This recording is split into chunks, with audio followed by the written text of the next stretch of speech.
Ladies and gentlemen, boys and girls, children of all ages, welcome to a discussion on the 99 names of Allah. Hope this is not the first episode you're joining us in. If you are, then click on the playlist button and go to the first video. Yes. Or you could just enjoy. Or watch this video and then go watch the next video. Yeah, and the video before that, and the video before that, and the video before that. They're all good. They're all beautiful names. Indeed.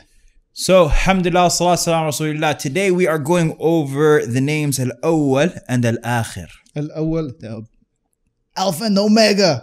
The beginning and the end. The first and the last. Very good. Very good.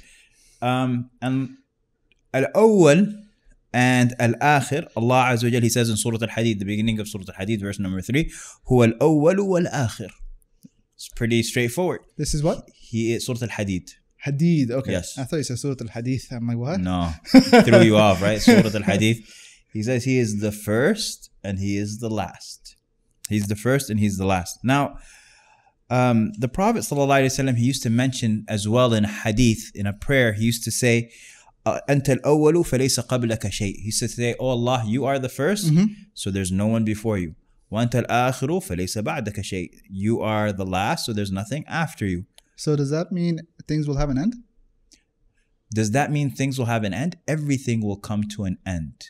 In the but hereafter. Then we'll be resurrected. Okay. And then there's eternal life. But there's nothing that is created except that it will come to an end. Okay. The sun will come to an end. Our lives will come to an end. But Allah Azza wa Jal is the one who lives, and His life, like when we talked about Al-Hayy, it's never taken away at any point in time. That makes me wonder about, do angels have a beginning and, well, I'm sure they have a beginning. Do they have and an they end? have an end? Yeah. All of the angels will die. Really? In fact, even the angel of death will be commanded to take his own soul. Oh, okay. And then there will come a point where it is just Allah Azza wa Jal in existence before the Day of Judgment. Very interesting. Yes. So all the billions and millions and trillions that you talk about in the hadith. Everything. كُلُّ مَنْ عَلَيْهَا فَانٍ. Allah says. Okay. Everything shall come to pass. وَيَبْقَى وَجْهُ رَبِّكَ. Now this might be like an academic aqidah question, but does the angel of death take the souls of other angels? Yes. That is so cool. Right? Now Bilal is like seeing a movie in front of his eyes. That is very cool. Yeah. I'm not sure at the moment of the authenticity of that narration. Okay. But there is that narration. It does exist. That the angel of death is commanded to take all of the souls of every angel, and then he's commanded to take his own soul. Right? And then it's just Allah. How does that work? Existence. That would be interesting. It would be. So this though begs the question to come back to Al-Awwal, Allah Azza wa Jal being the first. You know, when a person is thinking about Allah created this and Allah created that and Allah created this and Allah created that, what is the question that pops into his Who created Allah? Who created Allah, right? And that's where you say Allah's Al-Awwal wal-Akhir. Allah Azza wa Jal is the first. Allah has no beginning. And the Prophet ﷺ, he told us a number of things to do. When you come to that, like you reach that level of questioning, well, who created Allah? The first thing he says is to simply say, Amantu billah. I believe in Allah. That's the first thing that you do. What is the second thing? He says, in another narration, he says to recite Qul Huwa Allahu Ahad. Okay. To recite Surah Al-Ikhlas. Why? Because Surah Al-Ikhlas identifies who Allah is. It identifies who Allah Azza wa Jal is, and in it is the verse Lam Yalid wa Lam Yulad. Yeah. So Allah He didn't come from anyone, nor is He, and nor did He anyone come from Him. Yeah. Right. And you know something. How do you reconcile that with the fact that Allah created everything? So kind of in a way it came from Him. No, Yalid wa Lam Yulad is under the context of progeny. Progeny. Okay. Got it. So Lam Yalid wa Lam Yulad. He has no father. That's where Walad comes from. Yes. Okay. Exactly. And that's why you'll have this, you have this, people will say that He begets not, nor was He begotten. Which is not English. Yeah, exactly. That's exactly what I was thinking. He begets not, nor was He begotten. But the idea is that Allah has no progeny. He's not the progeny of anyone. And remember, Surah Al-Ikhlas was revealed. People asked the Prophet ﷺ, they said, give us the lineage of your Lord. Really? Yeah. Ansib lana rabbak. Okay. They said, what's the lineage of your Lord? Who's your, whose son is He? Okay. Okay. But did they believe that about, but the thing is, they believed in Allah too, didn't they? The mushrikeen, yeah. Yeah. So this question came twice. It came from the mushrikeen and it came from Ahlul Kitab. So the mushrikeen, when they asked the Prophet ﷺ, they didn't ask for the lineage of their Lord. They asked to describe their Lord. They said, what is your Lord made of? Is he min dhahab? Is it from gold, or is your Lord from silver? Oh, because like, they're idols. Right. And so Qul Huwa Allahu Ahad was revealed. Okay. Another cause of revelation of that surah is the Prophet ﷺ was asked to give the lineage of your Lord. Okay. Who is he? Was this among the Christians or the Jews or both? I don't know. Okay. Most likely it was from the Jews of Medina. Okay. And so the Prophet ﷺ. But they don't. Did they believe in? Yeah, they said Uzair ibn Allah. Oh. They said Uzair is the son of Allah Azza wa Jal. Oh wow. Okay. Yeah. So the Prophet ﷺ said, recite Surah Al-Ikhlas. That's number 2. The third thing that a person can do is, as the Prophet ﷺ says in what was another. The first thing? Oh, I believe in Allah. Say I believe in Allah. Okay. I'm done. Right? I'm closing off this conversation. The second is to say Surah Al-Ikhlas. Okay. The third is to seek refuge in Allah. And yasta'idh billah. That I seek refuge in Allah Azza wa Jal from the playing of shaitan or what have you. So I say, I seek refuge in Allah. A'udhu billah. Or a'udhu billah min ash-shaytan rajim is fine. And then the fourth thing the Prophet ﷺ says is وَلْيَنْتَهِ. Stop. Just as simple as that. Just stop. Just turn it off. Okay.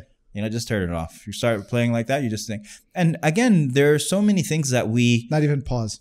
Yeah, just stop. There's so many things that we don't understand in our day-to-day lives, right? And we submit that we don't understand them. You take someone who's a business major and you put them in an advanced physics class, they don't know what they're doing. Unless you're Elon Musk. I don't know who that is. But Tesla, rockets. Was he a business major? I don't know what he sold PayPal. Okay. He's a tech guy, actually. Great. But I'm sure you take him and you put him in other sciences or other topics, and they're completely lost. There's no one who understands everything. There are lots of people who think and assume and talk like they understand everything, but no one's a specialist in everything. And we submit to our human limitations with regards to these types of things. And I think human limitation, but humble limitations. Humble limitations? Yeah. What do you mean? In the sense that we're all human, but at the same time, let's all be humble in our limitations as well. Whereas some people will be like, yeah, these are my limitations, but I am the best at this. Yeah. But at the end of the day, everybody comes to a point where they know they can't, they don't have knowledge, or they don't have understanding, or they don't have comprehension, or they don't have the skills. Everyone will eventually meet their limit. Yep. Everyone will eventually meet their limit. And so Allah Azza wa Jal is beyond our limit. And so one of the things that we just understand from these names, and we're going to get to also when we talk about al-Zahir wal-Batin, is just these are humbling names. What does that mean? These names humble you. Oh, they humble the individual. They humble the individual. Like, Okay. we come to realize that there are things about Allah that we're just not going to know. I mean, it's not even just, it's interesting because, yes, learning the names of Allah is humbling, but at the same time, there's so many things in this world that are humbling. Yeah. It's just like, you just look up at the sky, man. And that's the whole point. If we only understand like this much of the universe around us, Yeah. then what about the creator of the universe, right? So Allah Azza wa Jal is the first, and Allah Azza wa Jal is the last. When everything else comes to pass and comes to end, وَالشَّمْسِ تَجْرِي لِمُسْتَقَرٍ لَهَا, Allah Azza wa Jal says that the earth, the sun itself will eventually come to its final phase. Yeah. Right? Everything else will come to a final phase. كُلُّ مَنْ عَلَيْهَا فَانٍ. Everything that is on this earth, or everything that is beyond that, will come to an end. وَيَبْقَى وَجْهُ رَبِّكَ. And the face of your Lord, the Jalali wal Ikram, will remain. And so Allah Azza wa Jal is Al-Akhir, as the Prophet sallallahu alaihi wasallam says, and as Allah Azza wa Jal says in Surah Al-Hadid. And this brings a question. Are there any names and attributes of Allah that are specifically mentioned in Hadith Qudsi?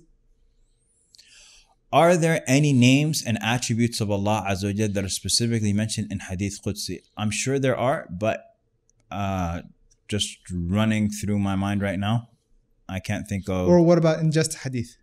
Yeah, there are lots. Okay, there are lots. Oh, the names that are specifically just in Hadith? Yeah. Okay. But again, you come to these names that are, they become debatable. Like we talked about how a lot of names are debatable. Okay. Like one of those names that pops to mind is Al-Musa'ir, Okay. the price setter. Oh, okay. Because a man came to Rasulullah sallallahu alaihi wasallam, he was complaining about products, And this the is marketplace. the argument for having a laissez-faire business policy. Exactly. And the Prophet sallallahu alaihi wasallam, he said, Allah Azza wa Jal is the one who sets prices. Like I'm not. But he called him al-Musa'ir, the price setter. Okay. And so some of the ulama, it's not in the Quran obviously, a lot of, or there were some ulama who considered al-Musa'ir to be one of the names of Allah. Okay. We're not going to count that in the 99, right? It's a controversial name, but controversial not in the sense of controversial, but yeah, exactly. When I say controversial, I mean it's something in which there's a difference of opinion with regards to. Okay. It's not something that's set in stone. Okay, so what are some takeaways from the name AlAkhir, right? The first, Allah Azza wa Jal is the last. And so what that does is it reminds us that everyone else, their influence, their power is going to end. And if that's the case, then I should invest my actions with the one who does not come to an end. Okay. I make these actions sincere for Allah Azza wa Jal. If I make my actions for my parents or for 7 billion people on this earth, they're all coming to an end. 7 billion people are all going to come to an end within 100 years, actually, right? So, and counting, give or take, right? A decade. But making it for Allah Azza wa Jal is truly to invest in eternal appreciation.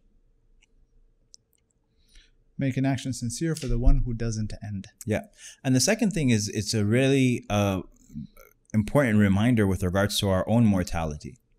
Yeah. Like if you're young right now, you've got two options. You'll either die in your youth or you'll live for a period of time and then you'll pass away. And you've already advanced in age, then you've already reached that stage. But every single one of us is going to pass. Allah Azza wa Jalla is the one who remains. We, as much as we feel like we're immortal, Allah being Al-Akhir reminds us that He's the only one who lives forever. Okay. Yeah. So this is what I wanted to share, inshallah ta'ala, with these two names, Al-Awwal and Al-Akhir. So just a quick takeaway in regards to Al-Awwal and Akhir. One, in regards to Al-Awwal, start with saying, okay, amantu billah, I believe in Allah. Recite Surah Al-Ikhlas, seek refuge in Allah from shaitan, and then after that just stop. Yes. And also Al-Awwal and Al-Akhir, both of them, they create in us in this humility. That there are some names that we're not going to be able to perfectly wrap our minds around. There are some things about Allah Azza wa Jal, there are lots of things about Allah Azza wa Jal that we're just not going to understand, we're not going to be able to comprehend. Where did Allah come from? That's beyond our, he didn't come from anywhere. Yeah. And the fact that we can't understand that or, we can't comprehend some of those, it, that just teaches us what's interesting is about ourselves. Just the limitation of our own senses right here is that just physical distance beyond a few miles, we're not able to visually comprehend it either. And this is like a known fact where if something is far away, right? Like let's say you're in New York City, you can see the Empire State Building, right? If it's more than 3 miles away, you won't know visually if it's 3 miles away or if it's 5 miles away or if it's 10 miles away. So I can gauge distance when it's close. Exactly. Relatively close if it's within like 3 miles. But beyond that, you lose depth perception. I mean, that's why we have two eyes, so we can engage depth perception. But even those two eyes are only so far apart. Yeah. The further apart, if your eyes were further apart, you could potentially engage more depth. But just that physical limitation alone is humbling. Very much so. Very much so. So you want to wrap up Al-Akhir also? Okay. Essentially just being sincere in your actions, right? Being sincere in your actions and remembering your own mortality. Gotcha. Remember mortality. So these are quick takeaways with regards to these two names. And we ask Allah Azza wa Jalla to make us understand and implement. I mean, it's just the idea of mortality. It's not even just remembering mortality, but the question now comes in, what are you going to do with your time here on earth? Yeah. You're not going to live here forever. Right. Right. And the more a person senses their mortality, the more they could be potentially driven to do better. Very much so. People who are, you hear about this all the time. People who are told they have 6 months to live or a year to live. They want to live every day to the fullest. Things. Yeah. There's a story of a woman who she was told by a doctor that she had 2 months to live, Muslim woman, and she goes and she all of a sudden is just attacking, good deeds, just fasting and praying and just 180-degree turnaround. Yeah. Maybe she wasn't living that lifestyle before. And then 2 months later, she's making dua, she's praying to Allah Azza wa Jalla, and she's doing all of this type of stuff. She goes back to the doctor 2 months later, and the doctor says, sorry, we misdiagnosed you. And she goes, you mean to tell me that I wasted 2 months of my life?